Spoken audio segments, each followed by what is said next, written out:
Kasih karunia dan damai sejahtera dari Allah Bapa dan dari anaknya Tuhan Yesus Kristus dan Roh Kudus menyertai saudara-saudari sekalian. Amin. Shalom Bapak Ibu, saudara-saudari, selamat pagi. Hari ini dalam pagi hari yang cerah ini kita akan disapa dengan renungan harian, yaitu firman Tuhan pada hari Sabtu tanggal 23 April 2022 yang tertulis dalam Yeremia pasal 14 ayat 7. Demikian dalam bahasa Indonesia: sekalipun kesalahan kami bersaksi melawan kami, bertindaklah membela kami, ya Tuhan, oleh karena nama-Mu, sebab banyak kemurtatan kami telah berdosa kepadamu. Dalam bahasa Batak Toba, molo hajahaton nami manidangi dopa kami, ali jahuba bahen mahobar tugoarmu, ai torop do panudalion nami dopak ho dohami mardosa. Demikian firman Tuhan, saudaraku. Satu pertanyaan bagi kita pagi ini: pernahkah saudara marah? Yang pasti tentu pernah. Namun kemarahan manusia tidak bisa dibandingkan dengan kemarahan Allah. Kemarahan Allah itu sangat mengerikan bagi dunia dan juga seluruh umat manusia ketika Allah marah. Ketika Allah marah, bukan hanya manusia yang gemetar, bahkan alam semesta pun takut. Kemarahan Allah bisa berdampak pada seluruh alam semesta dan segala isinya, dan juga kepada kehidupan manusia dan seluruh ciptaan. Dalam nas ini kita melihat penderitaan yang sedang menanti bangsa Israel. Allah melalui Yeremia menyingkapkan secara terperinci adanya masa kekeringan yang panjang yang akan melanda seluruh Israel.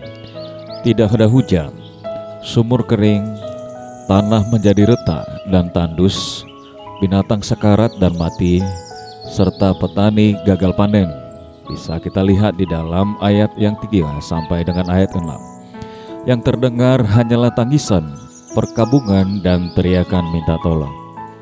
Saudaraku, dalam kondisi itu Yeremia hadir, dan di tengah-tengah pergumulan umat Tuhan, bangsa Israel yang sedang dalam keadaan yang tidak enak, susah, penuh penderitaan dan kesulitan.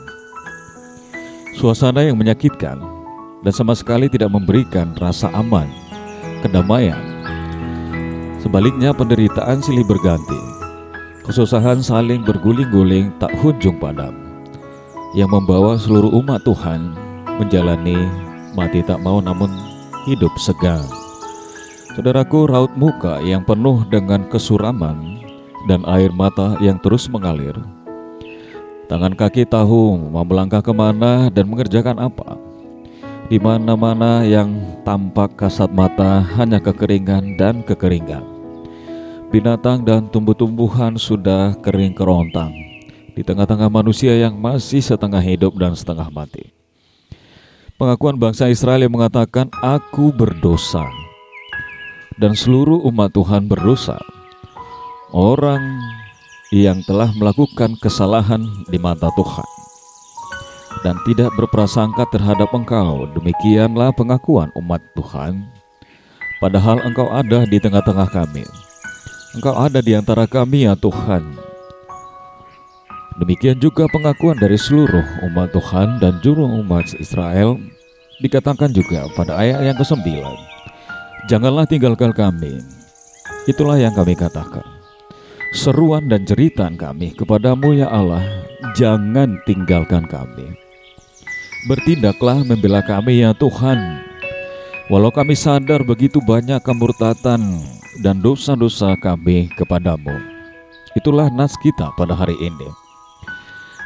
Apakah ada di benak kita bahwa memang Tuhan pernah meninggalkan kita, atau kita yang meninggalkan Tuhan, saudaraku? Di sini jelas sekali bahwa dosa itulah yang membuat kita merasa bahwa Tuhan meninggalkan kita, karena kita tidak pernah mau mendengarkan suara dan panggilannya. Jangan tinggalkan kami, ya Tuhan. Pengakuan itu sebagai wujud teriakan minta tolong, karena sudah tidak berdaya dan tidak mampu lagi menjalani hidup ini. Yeremia bersama umat Israel berseru dengan suara nyaring, "Tuhan, jangan tinggalkan kami. Tuhan, sekalipun kesalahan-kesalahan kami bersaksi melawan kami, bertindaklah membela kami ya Tuhan, oleh karena nama-Mu. Sebab banyak kemurtatan kami telah berdosa kepadamu ya Tuhan." Saudaraku, itulah yang menjadi renungan pagi ini dan juga pengakuan dari seluruh umat Israel kepada Tuhan. Mereka benar-benar menyadari kesalahan dan kekurangan, bahkan juga kemurtatan mereka kepada Tuhan. Pengharapan yang Tuhan berikan kepada mereka tentu saja itu tetap ada dan nyata. Pengharapan itulah yang menolong mereka untuk bangkit dari kesengsaraan dan penderitaan hidup mereka. Harapan itulah yang memampukan mereka untuk menatap ke masa depan yang jauh lebih enak dan nyaman, penuh kasih dan damai sejahtera, dan kemakmuran dan berkat-berkat Tuhan Allah yang akan mereka nikmati bila mereka dengan penuh rasa syukur dan sepenuh hati meninggalkan dosa dan juga bertobat di hadapan Tuhan. Adakah pengharapan yang masih tampak dan dapat dilihat pergumulan hidup kita dan juga di dalam pergumulan hidup saudara-saudari? Bila saudara dan saya dan seluruh umat Tuhan pagi ini merasa memiliki beban yang begitu berat dan seolah-olah ditinggalkan oleh Tuhan, maka pada saat ini juga berharaplah bahwa pertolongan itu ada, pertolongan Tuhan ada dan nyata bagi setiap orang yang mau bertobat meninggalkan dosa dan berseru kepada Tuhan, "Janganlah kami tinggalkan ya Tuhan." Adakah seruan Tuhan jangan tinggalkan kami dari mulut dan hidup kita kepada Tuhan? Jangan sampai kita memuji-muji Tuhan di rumahnya, ternyata Tuhan tidak ada di sana sehingga kita diajar saat kita memanggil namanya. Justru bahkan di rumah kita juga Tuhan itu kita tidak panggil dan seolah-olah Tuhan itu tidak hadir dalam rumah kita. Saudaraku, marilah kita secara terus-menerus berkata kepada Tuhan, "Jangan tinggalkan kami ya Tuhan." Maka Tuhan akan mendengar seruan kita dengan sungguh-sungguh dan Dia akan melepaskan saudara dan saya dari seluruh pergumulan dan penderitaan hidup. Kiranya Tuhan menolong kita. Amin. Kita berdoa. Bapa Surgawi yang kami sembah di dalam nama Tuhan Yesus Kristus, terima kasih Bapa. Pada pagi yang teduh ini kami sangat bersyukur dengan firman Tuhan yang Tuhan berikan kepada kami ketika hidup kami di dalam kondisi yang tidak enak dan tidak nyaman. Ada banyak anak-anak Tuhan di luar sana yang hidup dalam penderitaan, kesusahan, baik di dalam kondisi rohani atau kejiwaan, pikiran mereka yang di dalam beban yang berat, maupun di dalam kondisi ekonomi yang terkadang mereka sesak, yang tidak bisa terkatakan apa-apa. Maka pagi ini kami datang ke hadirat Tuhan. Janganlah kami tinggalkan ya Tuhan, hadirlah di dalam kondisi apapun kehidupan kami.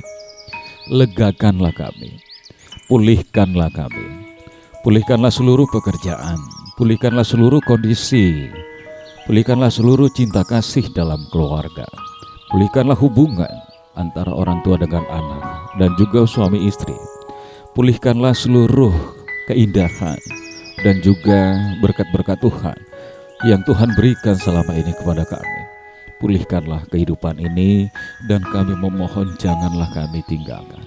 Ampunilah kami Bapa, sebab kami tahu dan sadar dengan dosa dan kesalahan kami. Agar kami tidak melakukannya lagi, berikan Roh Kudus-Mu kepada kami, agar kami semakin diingatkan dan juga dilingkupi dengan Roh Kudus untuk semakin meninggalkan dosa dan hadir menurut dan seturut jalan Tuhan. Inilah ibadah kami yang singkat. Kami berangkatkan saudara-saudara kami yang di dalam perjalanan, dan Tuhan berangkatkanlah kami seluruhnya di dalam seluruh pekerjaan dan umat Tuhan dan hamba-hamba Tuhan di dalam pelayanan dan juga pekerjaan. Dalam Kristus Yesus kami berdoa dan mengucap syukur. Amin.